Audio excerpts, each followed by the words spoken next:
Bonjour à tout le monde et bienvenue sur ce nouveau podcast. Alors aujourd'hui j'aimerais qu'on parle d'un sujet un petit peu particulier peut-être, mais qui va nous ramener, vous allez voir, à l'actualité. C'est celui de l'Homère. Alors qu'est-ce que c'est que l'Homère ? C'est une période qui va de Pâques à ce qu'on appelle ici, donc de Pessah à Shavuot. Shavuot, ça veut dire les semaines. Et Shavuot, en français, on le traduit par la Pentecôte. Alors Pentecôte, tout simplement, en grec, ça veut dire 50. Et pourquoi 50 ? Et d'ailleurs aussi, pourquoi semaine ? Tout simplement parce qu'à partir du deuxième jour de la fête de Pâques, donc le lendemain de ce qu'on appelle le Seder, eh bien, on va compter 7 fois 7 semaines, cette série de 7 semaines qui va nous amener à 49 jours, et le 50e jour va être donc ce qu'on appelle en hébreu le Matan Torah, c'est-à-dire le don de la Torah sur le Sinaï. Et pendant tout ce temps, eh bien, il y a un en route du peuple d'Israël. Le peuple d'Israël quitte l'Égypte pour aller dans le désert en direction du mont Sinaï pour y recevoir la Torah. Alors évidemment dans le christianisme on ne célèbre pas forcément le don de la Torah, on va célébrer plutôt le don du Saint-Esprit qui a été répandu sur les apôtres le même jour, ce jour de Shavuot. Alors maintenant, pourquoi cette période de 50 jours ? Tout simplement à cause d'un texte du Lévitique 23 qui commande à Israël justement de faire le décompte de ces 50 jours à partir, donc comme je vous l'ai dit, du deuxième jour de Pessah. Et ce qui est intéressant, c'est que dans le Nouveau Testament, Jésus finalement fait le même parallèle. C'est-à-dire qu'il commande à ses disciples de ne pas quitter Jérusalem jusqu'au don du Saint-Esprit. Et on le sait, ce don du Saint-Esprit va avoir lieu 50 jours après la résurrection, après Pessah, après ce que les chrétiens fêtent ou célèbrent dans le monde entier, c'est-à-dire la mort et la crucifixion et la résurrection de Jésus. Donc en fait, il y a un décalque absolument exact du calendrier, même si évidemment plus tard dans l'histoire ce calendrier a été modifié. Moi c'est trop compliqué, je ne m'arrête pas là-dessus parce qu'on n'a pas beaucoup de temps. Maintenant, ce décompte de l'Homère est extrêmement intéressant. Alors, pourquoi j'en parle maintenant ? Parce que, comme je le disais, ce soir commence ici la célébration de la fête de Shavuot, et on arrive justement au terme de cette période des 50 jours. Donc je suis vraiment au maximum de ce temps-là pour en parler, même si je peux en parler après, mais ça a plus de sens évidemment si j'en parle pendant. Alors, qu'est-ce que c'est finalement que l'Homère ? Qu'est-ce que ça veut dire ? Qu'est-ce que c'est que ce mot ? L'Homère, c'est une mesure d'orge. C'est à peu près 2,5 kg d'orge. Et cette mesure était apportée le lendemain, donc le deuxième jour de Pessah, le lendemain de ce qu'on appelle donc le Seder, c'est-à-dire le repas traditionnel de Pessah, de Pâques. Et donc, on apportait au temple en prémisse finalement, une mesure d'orge. Alors, pour la petite histoire, cette orge était récoltée dans la partie du pays, évidemment, qui était la plus propice à la maturation de l'orge et qui était la région de Nazareth. Ça s'invente pas. Donc, il y avait des coureurs qui se relayaient pendant toute la nuit pour apporter, avant le sacrifice du matin, cette mesure d'orge, cet Homère, dans le temple.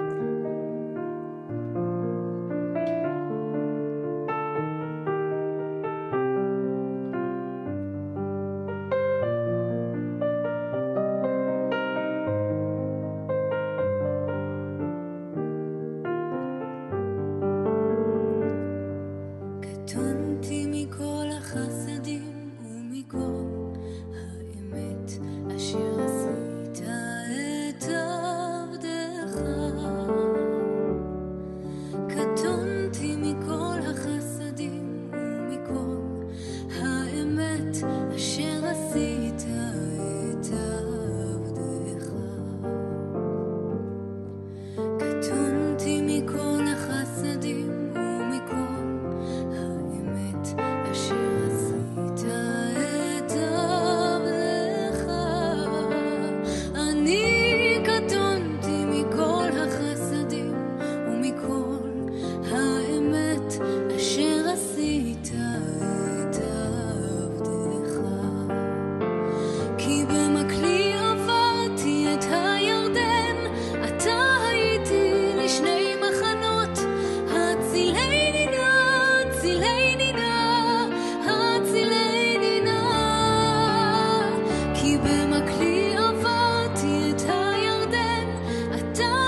Hecatonti, donc un texte de Genèse 32 qui reprend une parole de Jacob et qui déclare « Je suis trop petit pour toutes tes grâces » et qui est interprété ici par Ophir Ben Chitrit. Alors ça commence effectivement par l'offrande de l'orge qui inaugure la période de la moisson. À partir, donc l'orge est la première des céréales qui arrivent à maturité, puis ensuite, eh bien le blé, etc. Toutes les céréales vont être récoltées finalement entre Pessah et grosso modo la Pentecôte, donc Shavuot. C'est ce qui fait qu'on appelle cette période l'Omer. Alors vous allez voir qu'il y a beaucoup de choses à dire là-dessus. Je vais essayer d'être assez concis, assez rapide. Ça va pas être facile parce que je déborde assez souvent. On me l'a fait remarquer. Je fais des digressions. Alors je vais passer parce qu'on n'a vraiment pas le temps sur ce que représente aujourd'hui cette période de l'Omer dans le judaïsme, qui est un temps finalement assez contrasté, on va dire, avec une partie de deuil, d'incertitude, etc. Ce qui fait que c'est pas du tout une période de réjouissance, mais c'est une période, en tout cas, d'un en route de quelque chose qui commence, qui a un processus qui a commencé à partir de Pessah et qui se termine dans la joie, parce que finalement les moissons c'est aussi le temps de la joie, c'est le temps de la récolte, etc. Et qui se termine justement à la période de Shavuot. Donc il y a en fait la période des 50 jours est une période d'attente. Et vous allez voir une période d'incertitude qui est vraiment très très intéressante. Comme je l'ai dit dans le dernier podcast, et ça j'arrête pas de le rappeler d'ailleurs, la foi biblique, la foi d'Israël, celle qui est la nôtre finalement, de laquelle notre foi est issue, eh bien n'est pas une réalité uniquement spirituel dans le sens des philosophes, c'est-à-dire quelque chose qui serait dématérialisé, désincarné. Au contraire, c'est quelque chose qui est extrêmement incarné, qui est extrêmement matérialisé dans la réalité de la Terre et d'un État-nation essentiellement. Alors, on pourrait se demander en quoi nous, chrétiens des nations qui ne sommes pas liés à cette terre-là directement en tout cas, eh bien, sommes concernés par ces réalités-là. Eh bien, vous voyez, ça serait aussi une digression dans laquelle je pourrais rentrer. Je vais essayer de résister à la tentation, de ne pas y rentrer. Simplement, nous sommes concernés parce que, nous dit Paul, nous ne sommes plus des gens de l'extérieur, mais nous sommes concitoyens des saints, nous sommes proches de ce peuple. Donc, eh bien, si notre foi aussi, finalement, en tant que chrétien des nations, s'incarne, s'enracine dans cette terre. Et justement, Jésus nous le montre de manière extrêmement intéressante. Et ça, je voudrais faire justement un parallèle entre la période de l'Homère et l'enseignement sur le royaume que nous laisse Jésus, et notamment au travers des paraboles du royaume que l'on trouve notamment dans Matthieu. Et notamment cette parabole en Matthieu donc 13-24, vous savez, il est dit que Jésus... écoutez, je l'ai sous les yeux, donc je vous la lis. Il leur proposa une autre parabole, et il dit « Le royaume des cieux est semblable à un homme qui a semé une bonne semence dans son champ. » Alors déjà, c'est intéressant parce que la parole, c'est le royaume, c'est l'annonce du royaume. Ou alors le commencement peut-être du royaume. Et l'homme qui sème, eh bien, c'est Jésus. Donc il sème dans le champ, mais pendant que les gens dormaient, son ennemi vint, sema de l'ivraie parmi le blé et s'en alla. Bon, vous connaissez l'histoire, après l'ivraie va pousser, etc. Les anges, les serviteurs plutôt, vont demander est-ce qu'on va arracher l'ivraie, et le semeur dit non, surtout pas, parce que en arrachant l'ivraie, vous arracheriez aussi le blé en herbe. Alors peut-être à ce niveau une petite parenthèse sur la nature justement de cette ivraie. Alors on a imaginé toutes sortes de choses et beaucoup de prédicateurs ont souvent parlé de cette réalité-là. Bon, ils ont pas eu tort, et évidemment en imaginant toutes sortes de choses, un enseignement non conforme à l'évangile, etc. Mais il faut replacer avant toute chose ces paroles-là dans le cadre de ce que dit Jésus, de ce qu'aborde Jésus. Or ici, c'est vraiment la survenue du royaume messianique, du royaume d'Israël. Or, avant son ascension, Jésus annonce à ses disciples que ce fameux royaume d'Israël va s'ouvrir de manière extraordinaire au monde des non-juifs, et qu'il faut que l'évangile donc parvienne jusqu'aux extrémités de la terre avant qu'il ne revienne à Jérusalem, et que s'accomplisse justement cette manifestation pleine et entière du royaume messianique.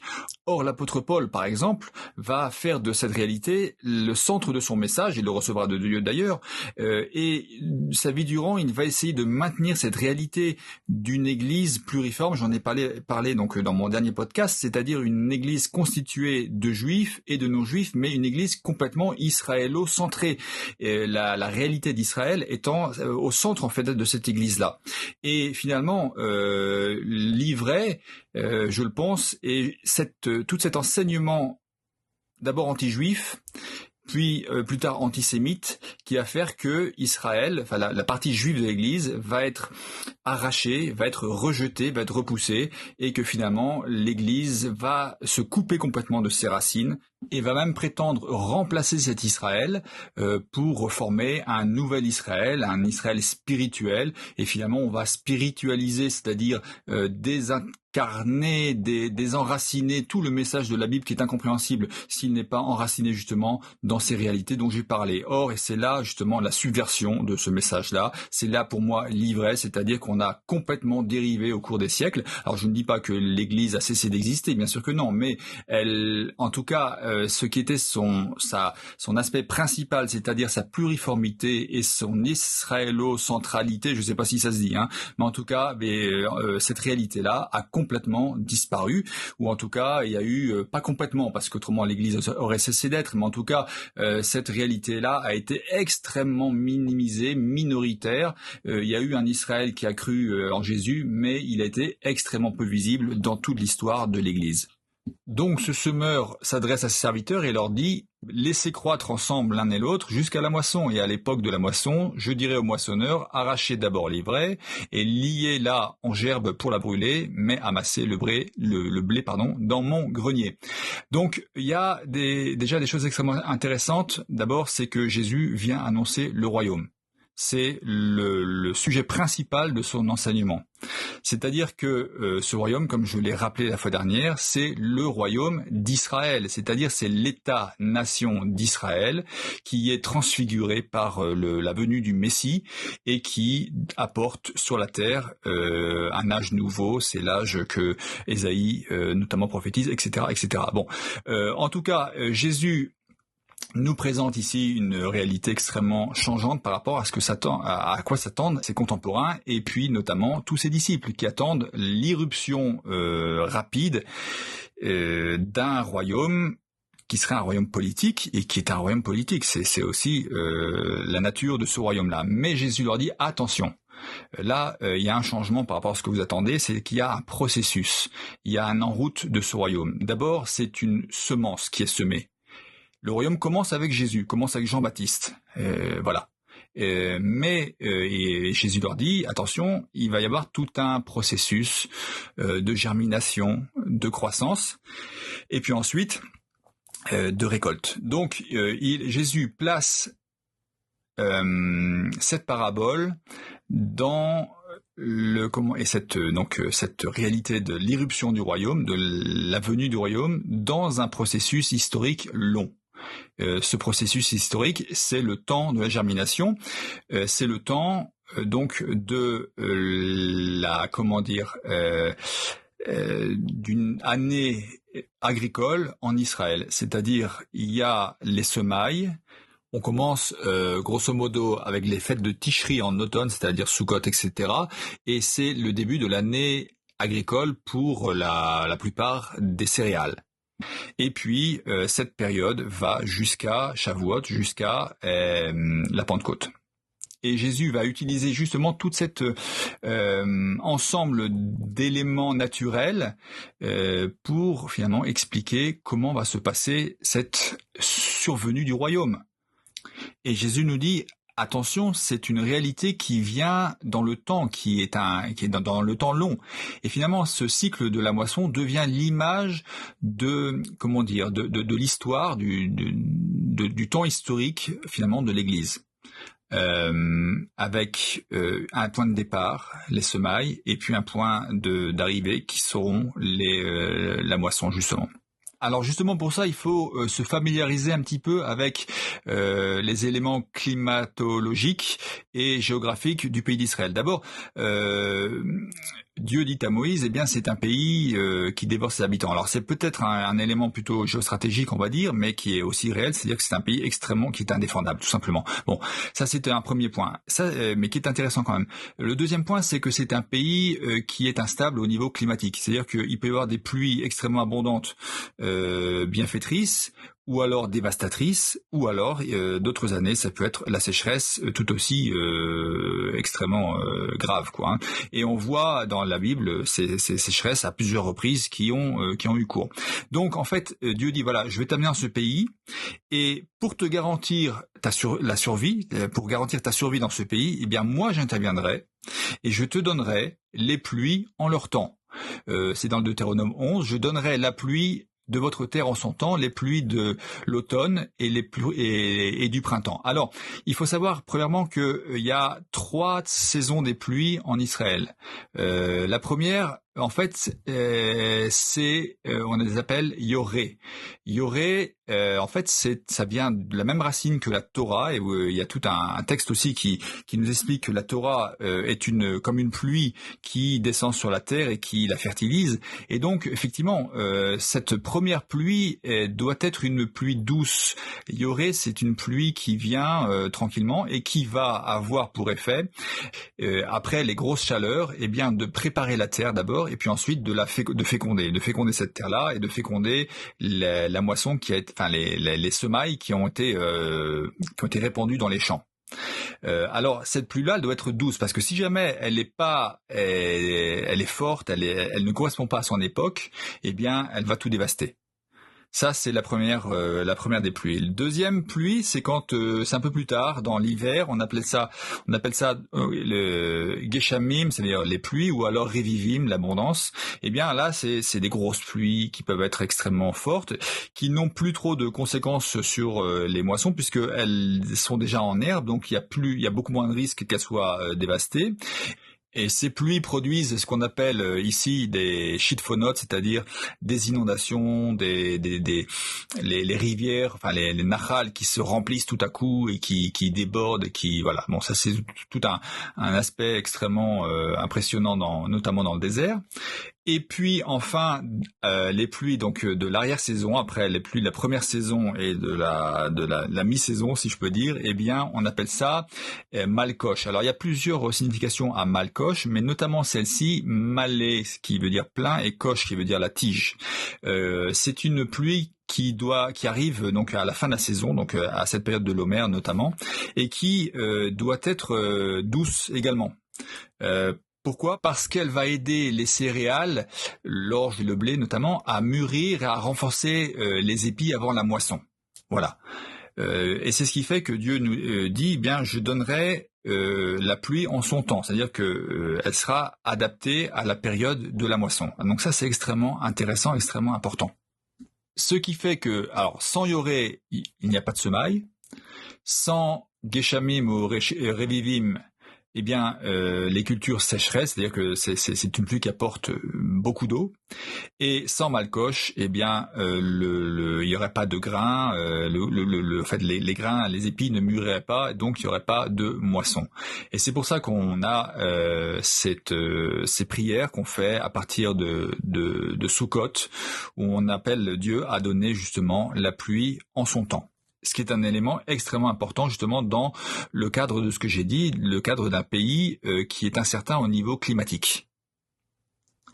Donc pour en revenir à Jésus et aux paraboles du royaume, eh bien ces semailles que Jésus fait lui-même, cette parole du royaume est appelée à croître pendant tout ce laps de temps. Et va dépendre justement aussi, alors Jésus n'en parle pas forcément, mais en tout cas c'est sous-jacent, va devoir dépendre de ces différentes pluies, de ces différents éléments qui vont permettre justement d'aller jusqu'à la moisson. Alors maintenant, il nous faut revenir à notre sujet qui est l'Homer, et qui est l'aboutissement d'un processus long, historique, de survenue du royaume. Alors ce royaume, il vient, et c'est peut-être justement ce qui est intéressant dans la parabole de Jésus, d'abord comme quelque chose qui est invisible, c'est-à-dire que cette semence, elle disparaît. elle disparaît dans la terre, elle est avalée par la terre. Donc il y a une sorte de constat d'échec. Jésus finalement n'est pas celui qui a instauré ce royaume politique qu'attendaient les disciples, comme tout le monde d'ailleurs à l'époque. C'était un contexte historique vraiment tout particulier. Et Jésus ne cesse de leur dire attention, non, c'est pas comme ça que ça va venir. Ça vient justement comme une petite graine, comme un grain de moutarde, etc. C'est toutes ces paraboles-là. Et il va y avoir un processus long, celui de la maturation. Donc un processus de disparition. Parce que ça ne veut pas dire qu'il y a rien qui se fait, au contraire, les racines se développent, mais dans la terre, donc c'est invisible à l'œil. Et puis à un moment, cette petite semence, elle sort. Et c'est ce que Jésus finalement appelle le royaume déjà là, le royaume dans les cœurs, le royaume qui vient de manière invisible, etc., qui va grandir et qui doit faire le tour du monde, qui doit aussi s'ouvrir aux non-juifs, aller jusqu'aux extrémités du monde. Et quand il aura atteint les extrémités du monde, à ce moment-là, il reviendra à Jérusalem pour les événements de la fin. Et on arrive donc à Pessah, commence la période de l'Omer. Alors cette période de l'Omer, comme je l'ai dit, c'est une période extrêmement instable, extrêmement incertaine au niveau climatique, peut-être encore plus que tout le reste, parce que là on est proche de la moisson. On est vraiment à quelques semaines de la moisson, même ça commence avec les orges. Et finalement, toutes les moissons qui vont être récoltées dans cette période-là vont dépendre de la conjonction de deux vents.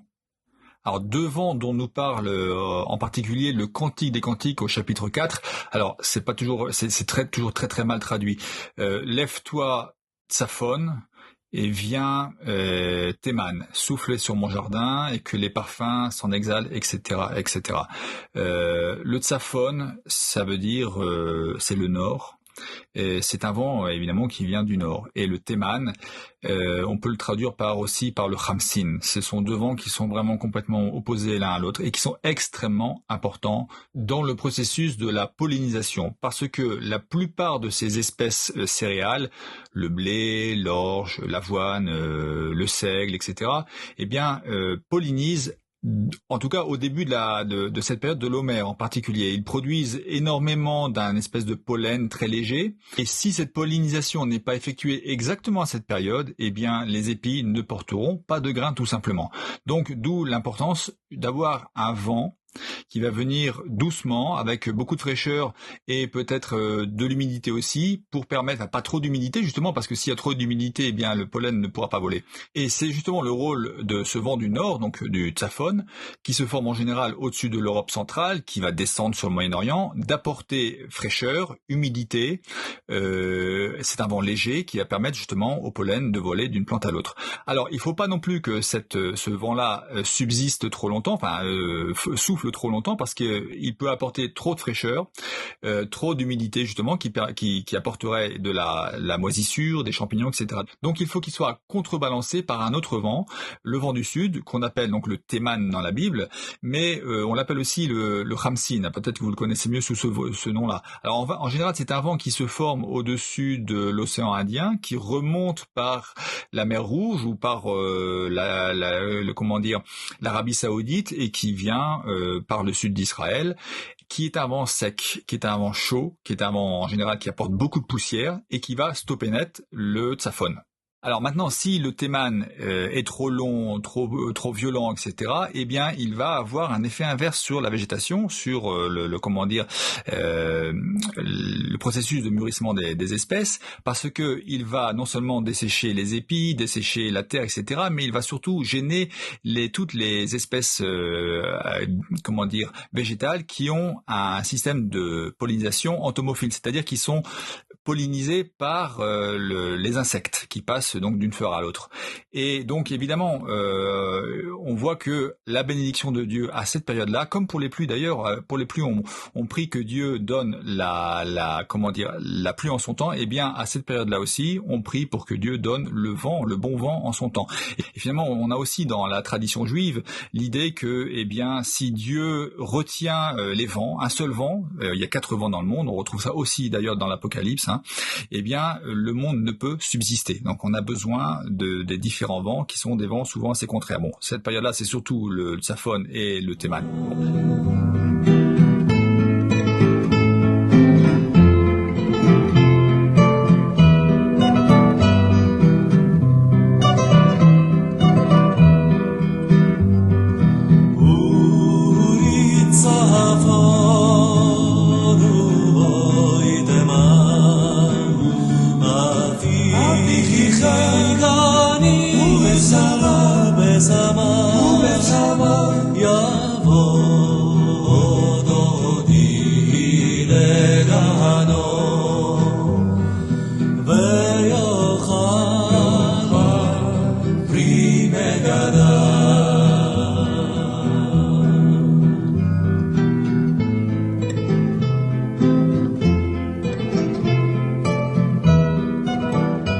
Lecha Dodi, interprété par les Parbarim. Alors c'est un chant qui reprend en fait un certain nombre de textes du Cantique des Cantiques, et notamment ce fameux chapitre 4 qui nous dit viens Tsaphon et éveille-toi Théman.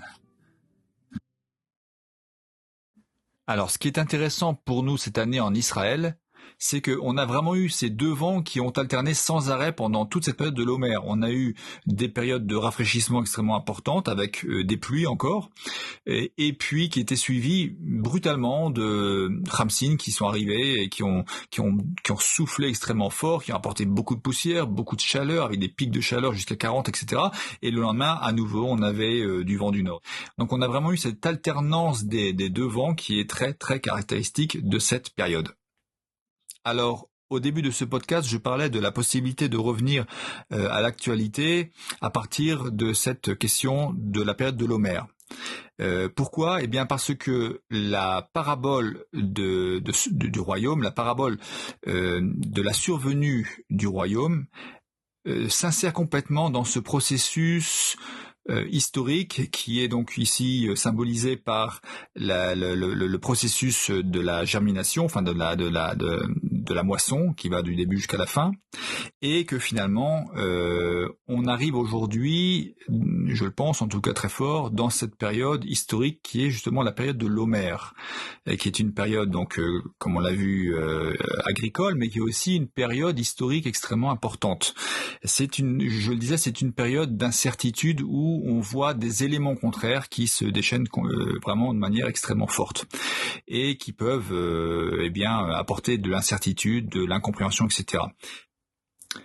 Dans le livre que j'ai écrit et dont j'ai parlé la fois dernière dans mon dernier podcast, j'aborde justement cette question du processus de la survenue de ce royaume. Et je pense qu'aujourd'hui, on arrive véritablement à ce moment non pas de la fin des temps, parce que c'est un peu une absurdité de parler de cette réalité-là, mais de la fin d'une certaine histoire, qui va laisser place à une nouvelle histoire, dominée par justement la survenue de ce royaume-là, qui est un royaume cette fois-ci qui arrive dans sa dimension politique, géopolitique si je peux dire. Il ne faut pas l'oublier, c'est pas quelque chose qui est dans le ciel, etc., qui est une réalité complètement désincarnée. Le royaume est une réalité complètement incarnée. C'est une réalité spirituelle, mais incarnée. Et c'est le royaume d'Israël. Et finalement, c'est ce que je soutiens. L'histoire du sionisme, la résurrection d'Israël, est le début du rétablissement de ce royaume-là. C'est au travers de cette réalité qui va être transfiguré, c'est vrai, il faut encore que se passe cette transfiguration, mais que Jésus va établir son royaume qui dominera cette terre entière et qui apportera la paix. C'est Ésaïe, etc.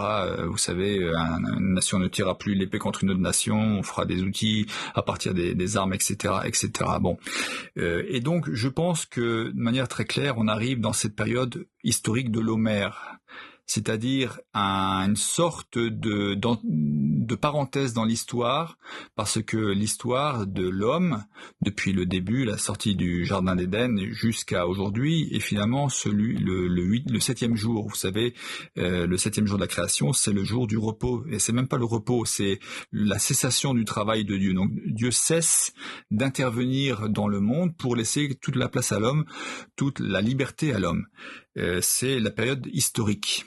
Et finalement, Dieu n'intervient plus, sauf évidemment pour sauver l'homme de sa propre perte quand il pousse le bouchon trop loin, ou alors pour mener le processus justement de rédemption dont je parlais aussi la fois dernière. Et là, on arrive aujourd'hui à la fin de cette période-là, la période du crépuscule, du passage d'un jour à un autre, parce que dans la Bible, le jour commence le soir. Et donc c'est une période qui est particulière, qui est entre parenthèses, comme je disais, parce que Dieu, à ce moment-là, reprend les rênes de l'histoire. Évidemment, d'une manière mesurée, il y a encore une partie de la volonté de l'homme qui peut s'accomplir, mais Dieu reprend très fermement les rênes et conduit cette histoire vers sa rédemption. au travers justement d'un élément qui est la résurrection du peuple d'Israël, parce que c'est au travers de ce peuple-là que Dieu réalise la rédemption pour le monde entier. Et autant il me semble que la période de l'Homère dans le processus agricole est une période difficile, incertaine, où l'action de Dieu est importante, sinon on est à la merci des éléments naturels. Eh bien aujourd'hui on a aussi on rentre aussi dans cette période qui est un entre-deux en fait. On n'est plus tout à fait dans le sixième jour, dans le septième jour. Et on n'est pas tout à fait encore dans le huitième jour, on est entre les deux, vous savez, dans la période de l'obscurité, enfin du crépuscule qui arrive, où l'homme a encore son mot à dire, mais où Dieu aussi a envie de dire le sien. Et on a des vents contraires, alors ça peut être la volonté de l'homme et la volonté de Dieu, ça c'est une chose, mais aussi toute une série d'événements dans le monde qui sont comme autant de vents dont on ne peut pas mesurer le sens, on ne sait pas ce qu'ils veulent dire, et évidemment on est vraiment dans à mon avis, avec par exemple le 7 octobre et tout ce qui en découle, on est vraiment dans ce cas de figure. Vers quoi vont ces choses-là? Pourquoi Dieu permet, etc. On ne sait pas. Mais en tout cas, ce qui est certain pour nous, c'est que, eh bien, on est en route vers ce Matan Torah, c'est-à-dire ce don de la Torah, ce moment où Dieu va se révéler. Le Matan Torah, c'est une théophanie, c'est-à-dire un moment où Dieu se révèle directement, ou de manière un peu imagée, c'est sûr, pas tel qu'il est vraiment, hein, c'est impossible. Mais en tout cas, il y a quelque chose de direct. Et finalement, la Pentecôte, il y a aussi cette réalité-là qui intervient. Et finalement, le retour du Messie, l'établissement du royaume messianique de Jésus, eh bien, est aussi évidemment une théophanie, une révélation directe de Dieu sur la terre. Et eh bien, on est véritablement dans cette période-là. Une période où les événements eschatologiques ont repris, ça je l'ai expliqué la fois dernière, je ne reviens pas là-dessus, c'est-à-dire eh bien les événements qui ont à voir avec les réalités des choses de la fin, de la rédemption finale. Et pour moi, cette réalité-là commence avec ce que j'appelais les trois réveils que j'ai cité la fois dernière dans mon dernier podcast, c'est-à-dire la résurrection du peuple d'Israël, le début en tout cas, parce que c'est un processus également, ça faut bien le comprendre. La résurrection de la partie de l'Église juive qui avait quasiment disparu ou qui était vraiment sourdine, mais là elle est très apparente, même si elle est peu nombreuse, mais elle est apparente. Ce sont tout ce qu'on appelle les messianiques en Israël, etc. Bon, et puis également le réveil de Pentecôte qui est aujourd'hui en grande partie, enfin qui est terminé pour moi complètement d'ailleurs, mais qui a à voir aussi avec ces réalités-là. Alors on parle souvent de l'Apocalypse comme quelque chose de terrible, des jugements, etc. Mais c'est vrai qu'il ne faut pas évidemment voir les choses quand on étudie en tout cas l'Apocalypse, on ne peut pas voir les choses comme ça. Il y a certainement des éléments de ce type-là, mais l'Apocalypse est à rapprocher. D'ailleurs, il y a plein d'éléments qui n'arrêtent pas de permettre ce rapprochement, ce pont avec l'exode d'Israël, c'est-à-dire le moment où Dieu a dû user de violence, donc les 10, comment on appelle ça, les 10 plaies d'Égypte. Et pendant le repas le Seder, à un moment, on énumère les 10 plaies. Et à chaque fois, on trempe le doigt dans le vin et on fait une goutte dans l'assiette en disant Echa, donc une. Et ce sont les larmes, ces gouttes symbolisent les larmes que Dieu a versé quand il a dû frapper les Égyptiens. Parce que ce n'est pas par plaisir que Dieu a frappé l'Égypte, mais c'est par